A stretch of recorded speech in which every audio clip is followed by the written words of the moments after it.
So it was my son's birthday last week, and he got a lot of really cool stuff for his birthday, and as usual, a lot of the stuff that he got was either 80s or 90s related. So I thought I would make a really quick video showing you all some of the stuff that he got. I'm not going to get too deep into doing reviews of each product, but I really just wanted to show you some of the cool items that he got. Now, I've probably mentioned this before, I'm not really big on toy repops. That's why when they announced that they were going to be reproducing the real Ghostbusters toys, I pretty much just ignored it. But then my friend sent me a link to the repop of the Ecto-1, and I realized that they did a really good job recreating the original 80s toys. So I went ahead and I ordered an Ecto-1 for my son. Now he has an original 80s one, but his is missing a few parts, it's a little bit beat up, and honestly I was kind of hoping that if I got him this reproduction one, he might gift me his original one.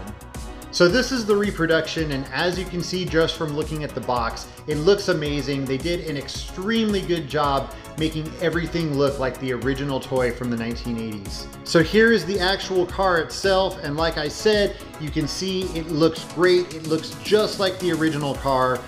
We already put the decals on, but straight out of the box, it's just like the one from the 80s. It doesn't have the decals. You have to put them on the doors and on the back. You have to put the window. Here's the chair that goes on top. It looks great. In the back here, you have the ghost catcher, and it comes with the ghost. And also, just like the original one, it's got the exhaust that switches back and forth to engage the ghost catcher. Now on the original one that my son has, it's actually missing the chair, and I looked into getting a replacement chair, and they go for like 30, 40, 50 bucks and up. This entire thing brand new, $39.99, so you can't go wrong. Although you can still find original Ecto-1s, if you're looking for a super clean, brand new condition toy, this might be the way to go. Another real Ghostbusters toy that they reproduced was the toilet, and this is one that my son's always wanted, so I went ahead and grabbed it. You can still find these original, but again, I figured it's brand new, it's clean, you know everything works, it's reasonably priced, so why not? They also made this guy, you push him and the eye pops out. It doesn't work too well.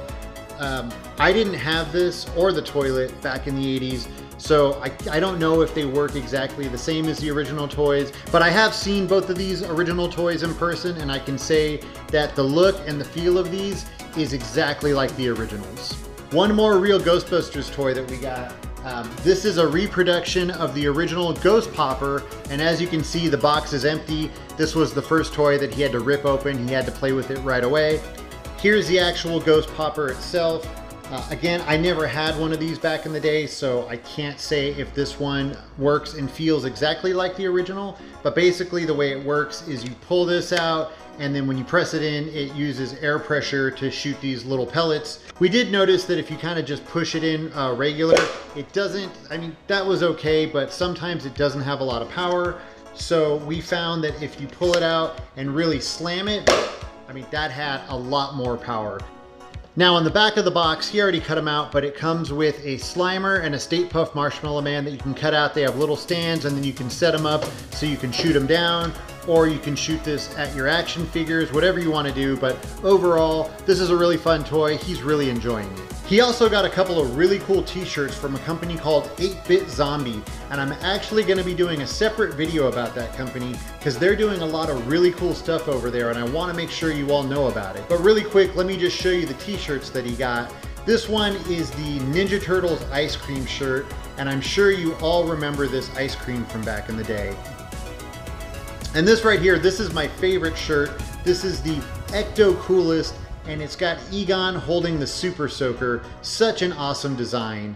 On top of these two shirts, we also ordered him a sticker pack from 8-Bit Zombie that came with a ton of really awesome stickers.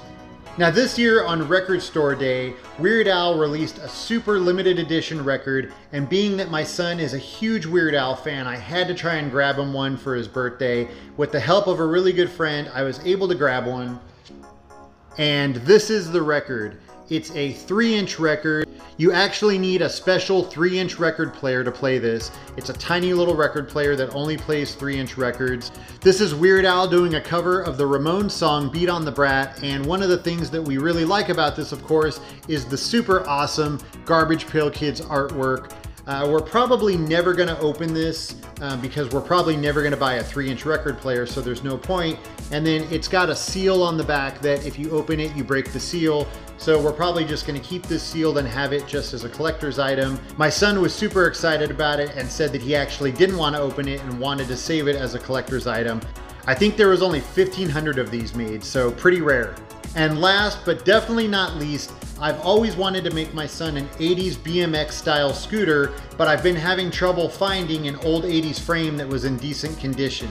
So this year when I was looking around, I found that Mongoose is actually making an 80s style BMX scooter again. So I went ahead and ordered it off Amazon. It was about 130 bucks. And it's pretty cool, but it's definitely not as cool as an original 80s scooter. But I've already been looking for some old school wheels. We're gonna switch out the hand grips, do a few other things just to give it that 80s vibe. So again, definitely not as cool as an original 80s scooter, but he's really enjoying it. And once we do those upgrades, it's gonna be a whole lot cooler. If you haven't subscribed yet, please make sure you go do that right now. It really helps me out. It doesn't really affect you in any way. As always, thank you so much for watching, and I'll see you next time.